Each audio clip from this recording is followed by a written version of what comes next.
जी हमने देखा पूज्य स्वामी जी महाराज प्रत्यक्ष भगवती से वार्तालाप करते थे। स्वामी श्री शरणानंद सरस्वती जी महाराज प्रत्यक्ष भगवती से वार्तालाप करते थे। सारे देवी देवता उनके सामने प्रत्यक्ष थे। अद्भुत महात्मा थे। इस दास को अपने बाल्यकाल में लगभग 1 वर्ष उनके चरणों में रहने का सौभाग्य मिला। अद्भुत महात्मा थे। प्रणाम है उनके पावन चरणों में। उनके पूजा गृह में कोई भी प्रवेश नहीं करता था। वे स्वयं ही अपने हाथ से पूजा करते थे।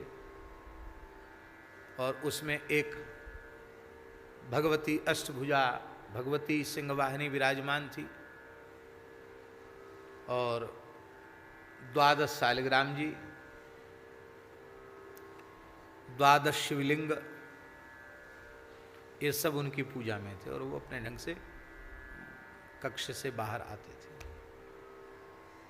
कितने अनुभूतियां उनके चरणों में दास को हुई।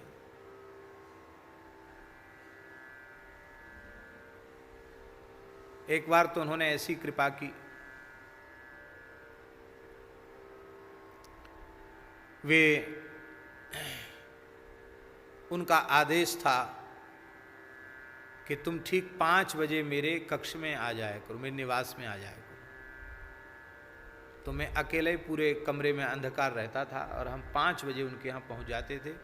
रात्रि को 3 बजे हरिहर दत्त शास्त्री जी वहाँ पढ़ाते थे। कुछ समय ये हरिहर दत्त जी पढ़ाते थे, तो वो हमको 3 बजे जगा देते थे। 3 बजे रात को जगना, जग करके शौच स्नान आदि करके संध्योपासन करके जप करके, और हम 5 बजे ठीक स्वामी जी को वहाँ उपस्थित हो जाते। तो स्वामी जी हमको ध्यान मुद्रा में बैठे हुए दिखाई पड़ते थे।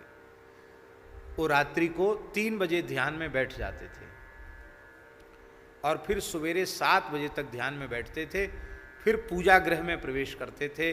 तो 1-1.5 घंटे बाद, 2 घंटे बाद पूजा गृह से निकलते थे। ऐसा उनका नियम था। तो एक दिन स्वामी जी ध्यान में बैठे थे और अंधकार तो पूरा रहता ही था, बिल्कुल कोई प्रकाश नहीं कहीं रहता था। अकस्मात क्या हुआ कि उनके श्रीअंग से एक विलक्षण कांति निकलने लगी और उनके काषाय वस्त्र से कांति प्रस्फुटित होकर बाहर आने लगी। पूरा शरीर दमकने लगा उनका। जैसे क्या कहें उसको हम, जैसे कोई होता ना, बोर्ड होता, भीतर उसके लाइट होती, वो चमकती, बाहर तक चमकता, ऐसे चमकने लगा उनका शरीर। प्रकाश हो गया कक्ष में, एक दिव्य प्रकाश शरीर का। मैंने अपने नेत्रों से ये झांकी देखी। तो अवस्था हमारी बहुत छोटी थी, 10 वर्ष के रहे होंगे। तो मैं तो डर गया। मैंने कहा अरे स्वामी जी के शरीर में बिजली चमक रही है, कैसे, क्या हो गया, क्या हो गया। स्वामी जी ध्यान में थे, समाधि में थे। तो थोड़ा हमको डर लगा, लेकिन अब चुपचाप बैठे रहे, राम राम करते रहे, अपने जप करते रहे।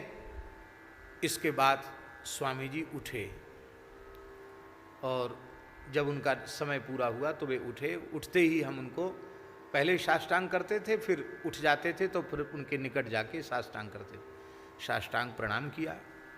प्रणाम किया तो उन्होंने मेरी ओर देखा। बड़े शांत रहते थे और उन्होंने एक बात कही, देखो तुमको मैं यहाँ क्यों बुलाता हूँ ये बात तुम नहीं जान सकते हो। मैं अपने ध्यान के समय किसी को भी यहाँ बुलाता नहीं, पर मैं तुम्हें किस लिए बुलाता हूँ इस बात को तुम नहीं जान सकते हो। हमने पूछा भी नहीं कि आप क्यों बुलाते हैं हमको। लेकिन एक बात है, यहाँ की किसी भी बात को तुम बाहर मत कहना। और देखो यहाँ कुछ भी विचित्रता दिखाई पड़े तो डरना नहीं, चिल्लाना चीखना नहीं, डरना नहीं बिल्कुल भी। यहाँ हम सबकी माँ बैठी है और माँ के सामने बच्चों को क्या डरना। हम थे छोटे, हम अपने मन में यही सोचे कि स्वामी जी की मैया इसमें रहती होगी। तो हमने कहा स्वामी जी आपकी माता जी यहीं रहती? बोले हाँ यहीं है, इसमें रहती है हमारी माता जी।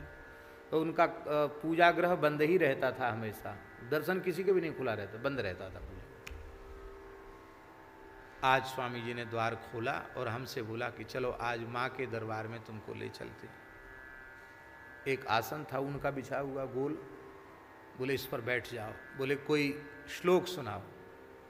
तो हमने देवी प्रपन्नार्ति हरे प्रसीद प्रसीद मातर जगतोखिलस्य प्रसीद विश्वेश्वरी पाहि विश्वम तुमेश्वरी देवी चराचर, को बढ़िया से गा करके जब सुनाया, स्वामी जी एकदम भावुक हो गए। मेरे पीछे खड़े थे वो, उन्होंने ऐसे सिर पे मेरे हाथ रखा और रोकर भगवती से प्रार्थना की, माँ इस बालक पर कृपा करो। बस इतना शब्द हमने सुना, माँ इस बालक पर कृपा करो, इतना शब्द हमने सुना।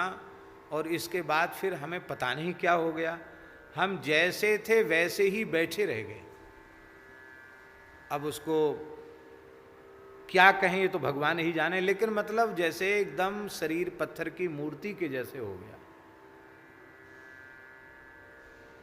थोड़ी देर बाद, अब कितना समय बैठे, आधा घंटा बैठे, पौन घंटा बैठे, पता नहीं, जैसे थे वैसे बैठे ही रह गए। इसके बाद स्वामी जी ने मुझे यहाँ छुआ, थोड़ा ऐसे हिलाया, तब हमको होश आया।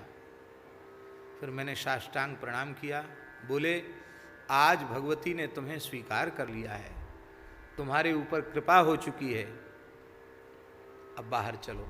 बाहर लेके आए, फिर बोले अब मैं जब बुलाऊं तब भीतर आना, बिना मेरी आज्ञा के भीतर मत आना। जो आ गया। ऐसा तो भगवती के प्रति उनका प्रेम था। और रामकृष्ण के ऐसे प्रेमी अनुरागी थे महाराज जी, नाम श्रवण करते ही नेत्रों से श्रुधार बहने लग जाती थी। उमा कहूँ में अनुभव अपना, सतहरि भजन जगत सब सपना। इसको बड़े प्रेम से बोलते थे स्वामी। कीर्तन में अविरल अश्रुधारा उनके नेत्रों से बहती थी, भगवती की कृपा से। ऐसे तत्वज्ञानी संत।